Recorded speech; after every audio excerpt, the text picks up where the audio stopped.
Welcome back. All right, news of the day video for all you fine people on the internet for your Saturday. It is September the 13th. I'll come to this part.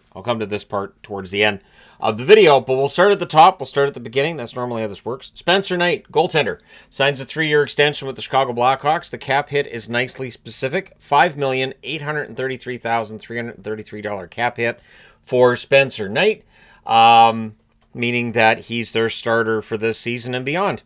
And Spencer Knight, I think, has earned that. So all the best to Spencer Knight and the Chicago Blackhawks. I've talked about Chicago's young defense. Sam Rinzel stating that he welcomes this challenge. He is fine with the pressure. Doesn't bother him at all. He's seen as likely their number one defenseman coming out of training camp, going into the preseason, and then into the regular season, and we'll see how everything goes. But Chicago definitely turning the page and, giving the young kids the keys, as it were, and we'll see how they do. Corey Perry had knee surgery today. He got hurt during a training skate yesterday, so immediately recognizing he needs surgery, he is going to be out 6 to 8 weeks. So that puts him towards, I guess, start of November, is where we'd see him coming back or making his debut with the Kings. So not the kind of start that you want if you're Corey Perry, or the LA Kings for that matter. The good news being that the Kings have pretty good depth up front. They can absorb the loss of Perry for that few weeks of the season that he is set to miss. But he will definitely be missed by the LA Kings. Perry signing there, of course, looking to get them to a Stanley Cup final after being able to do that for other teams previously. Demidov is a heavy favorite to win the Calder Trophy.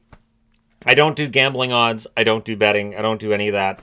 But the odds makers have Demidov as a heavy favorite to win the Calder Trophy. Interestingly enough, the Calder can be really tough to call. Going into last season, if I had said, well, Hudson's clearly going to be Rookie of the Year, Montreal fans would have been like, sure, yep, that's great. THG agreeing with us.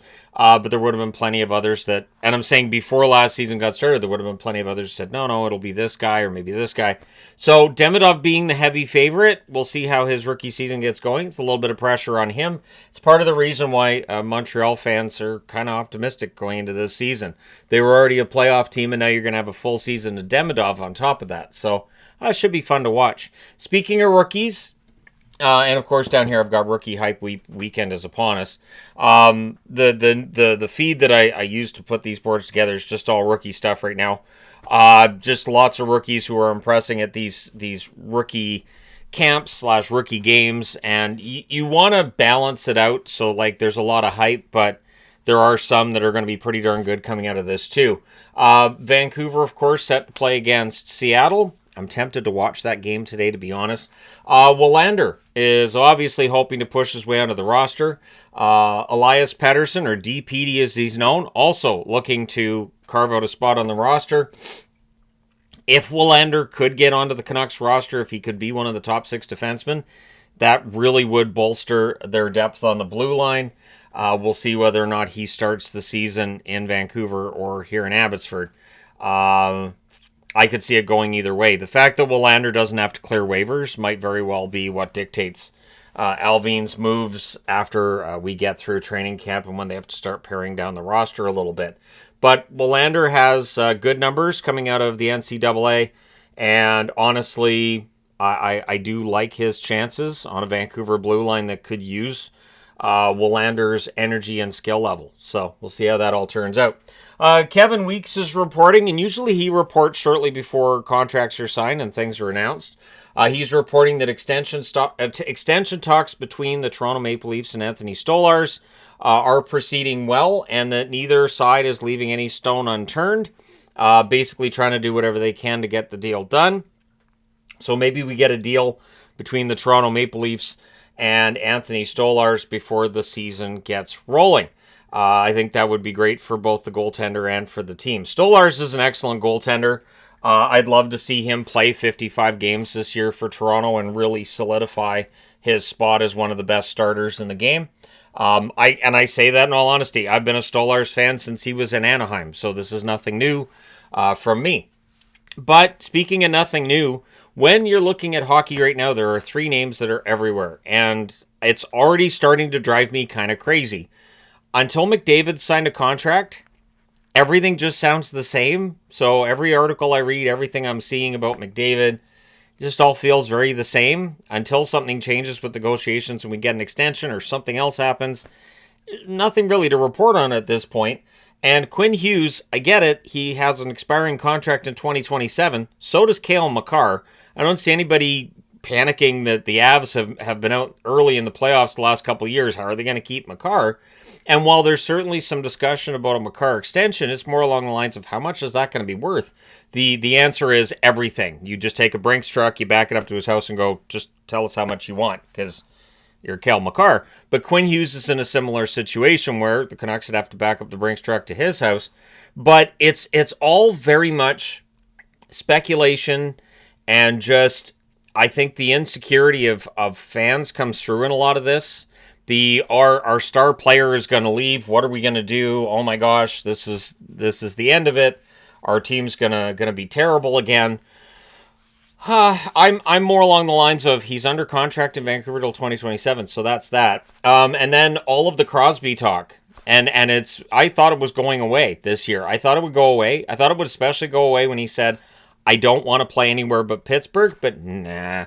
All of the discussion seems to be centered around what Montreal might be able to do and how Montreal might be able to get him. Why? Because he admitted he was a Montreal fan.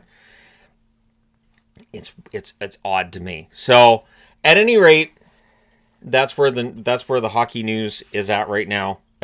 It's basically Crosby, McDavid, and Hughes, and it's all about whether or not they're going to stay where they are.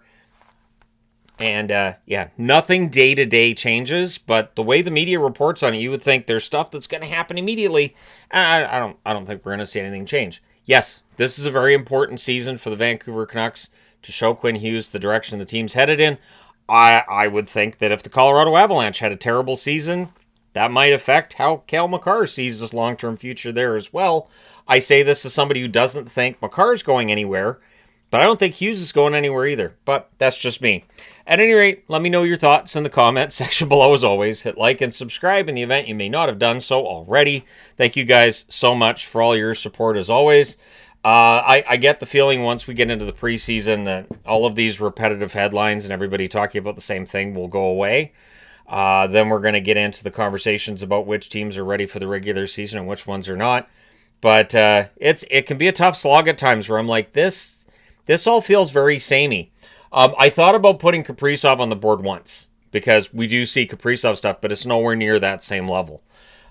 Basically, there was a 24-hour period where a lot of people were talking about Kaprizov, what his extension might. He turned down $16 million, and then it kind of went away after Bill Guerin said that he didn't like the fact that had got out there, without fully denying that Kaprizov had rejected that money, just basically on the lines of, well, we didn't leak it, and neither did his agent. But either way, there we are.